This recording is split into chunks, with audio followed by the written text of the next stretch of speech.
Yes, welcome. I finally brought you to my lair, Daily Solutions. Now I will have all of your podcasts.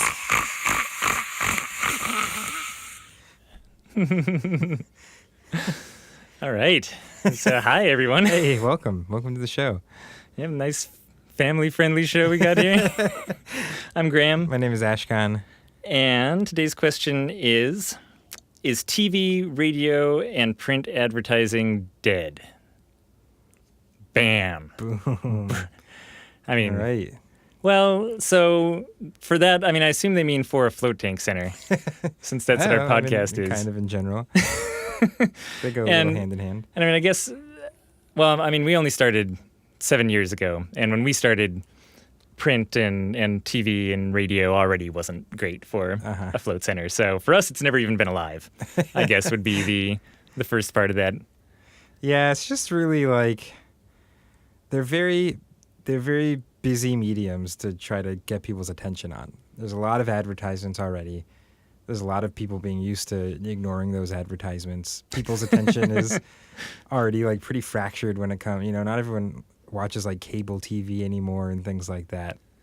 So it's just it's in general, I think, becoming a more and more difficult platform. And this is, I guess we should qualify that there's a difference between advertising and PR. For instance, getting a nice TV news story about you or getting a good article written up in your local paper, like that stuff can, in my mind, still be really valuable and really helpful. I'm assuming they're talking about paid. And they are, yeah. I guess for the listeners, I just wanted to clarify, like it, advertising is specifically, paid spots in these things. Yeah. The other thing is that with the tools that exist now for advertising on places that people have seem to find a little bit more effective for float centers, at least things like Facebook ads and Google ads and things like that. Because they're so much more targeted, you end up paying a lot less for them. The amount of money you could spend on a Facebook ad to still reach some people, and probably more likely the people who would actually come in and float with you, is a lot less than what you have to spend to get an ad in a newspaper that you're just crossing your fingers that somebody who sees it will be interested enough to come in and float. Yeah, and there's this other phenomenon where floating is getting more well-known. More and more people definitely are aware of float tanks and vaguely what they are. But as opposed to trying to advertise a new Italian restaurant or something that just opened in your town, with, like, let's say just a quarter-page ad in your paper, you need to not only tell them that you're a float center that's around, you need to explain why they should come into your float center, and also what the heck floating is and why they should float at all. Like, it's a lot of information that you're trying to shove into a really small space. And it's, like, in my opinion, it's one of the reasons why even a billboard that you're driving past doesn't have enough space or enough time to really explain what floating is and get people physical excited. Space is one thing, but you're also dealing with, like, brief moments of someone's attention. Like, it's really hard to cross that gap to the point of educating someone on what a whole new concept is. Yep, as opposed, again, to a news article or even Facebook stories or things where you can get this engagement and get that deeper, immediate learning that's going on if they click a link that looks interesting to follow it to more information, And it means that advertising, these more traditional advertisement formats, are still effective for certain other industries or other companies, right? Like CocaCola, I think, is still probably making good headway by paying for those brief moments of your attention, just kind of as you see a Coca-Cola logo or bottle in the background, like when your company is that pervasive and when all you're doing is trying to act as like one small tiny little reminder that people may not even consciously be aware of the fact that they're getting, like, then those sorts of advertising methods can still be effective. Yep, 1-900 call-in numbers, probably, print media might not do them poorly.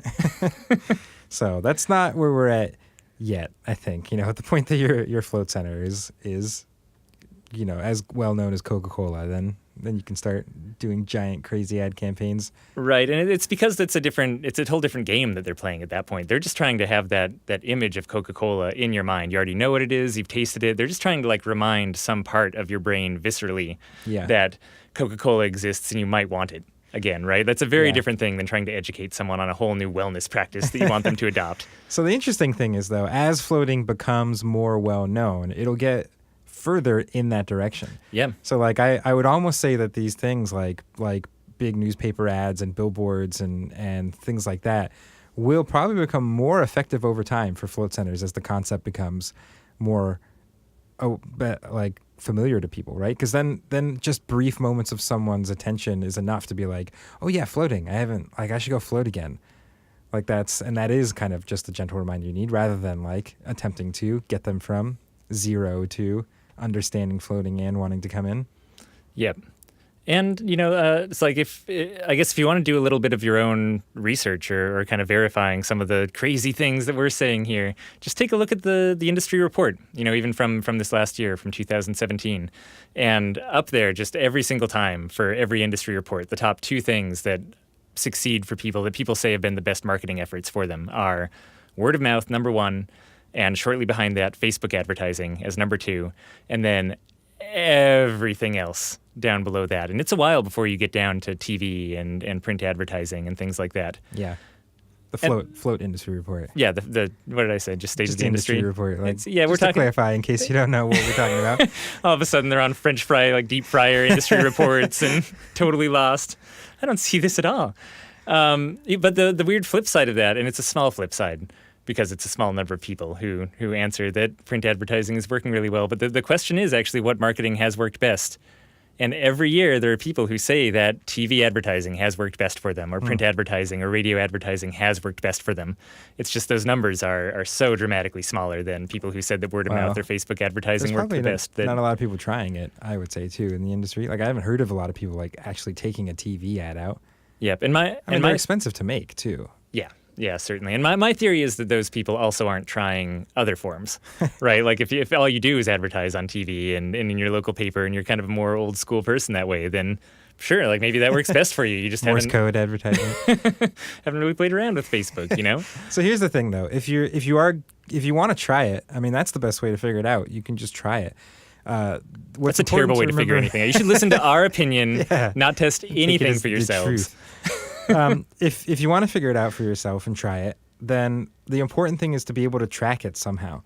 Like if you just pay $1,000 and take out a newspaper ad and then sit back and be like, I wonder if that worked or not. Like you, oh well, yeah, like that's it. You have no idea. And then the newspaper is going to contact you in a month, I guarantee it, and try to sell you on another spot.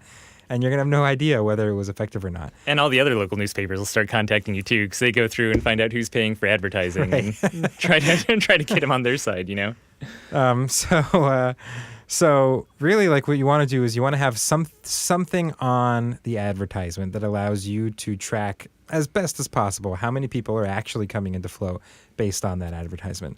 And there's a lot of different ways to do this. You can make a special discount code that you just use for this advertisement, and that'll let you know. You can put a special website on it that just redirects to your normal website, but you can track how many people are hitting that site first. You can put fake phone numbers that redirect to your phone number, just like as a Google Voice number that will allow you to see how many calls went through there. Just there's a number of different ways to do it, but having some sort of way of knowing how many people actually contacted you because they saw this ad it's kind of foolish to do it without that. You're really not going to answer any questions for yourself. And fun story too, that's actually how coupons were invented. It wasn't to try to convince people to come in because they're saving money. It was to get people to come in and use the coupons so they could track those specific coupons to different places that people were advertising and be able to see which advertising dollars were actually bringing in the most people. So some kind of discount, again, it from the customer perspective, it seems like a totally different justification. And from the business side, we're just trying to figure out if what we're spending is even worth it or if it's getting any effect at all. And that's going to be the easiest way. And speaking of Coca-Cola... wait, there's more. Oh, wait. Oh, sorry. Didn't see you there still listening. Funny Coca-Cola anecdote. That's also like one of their claims to fame is being some of the first coupons that existed out there in the print world. And I believe that it was just and I'm kind of embarrassed now as a marketing nerd that I can't remember what their big one was. It was either for a free Coca-Cola or for a buy one, get one free for Coca-Cola, and that's what they took out in the different papers to kind of test where people were coming from and where they should double down on trying to get people to buy their drinks and stuff like that. So, yeah, another way that you too can become great to the point where TV advertising will work for you. So that's it. Maybe it's actually becoming less dead over time, I guess. For us. I'd say it's probably becoming more dead in general and less dead for float tanks. And at some point, kind of meet. All right. If you have any more questions about death, send them over to floatanksolutions.com/podcast. And we will answer them. Yeah. Simple enough. We'll do it. All right. We'll talk to you guys tomorrow. Bye.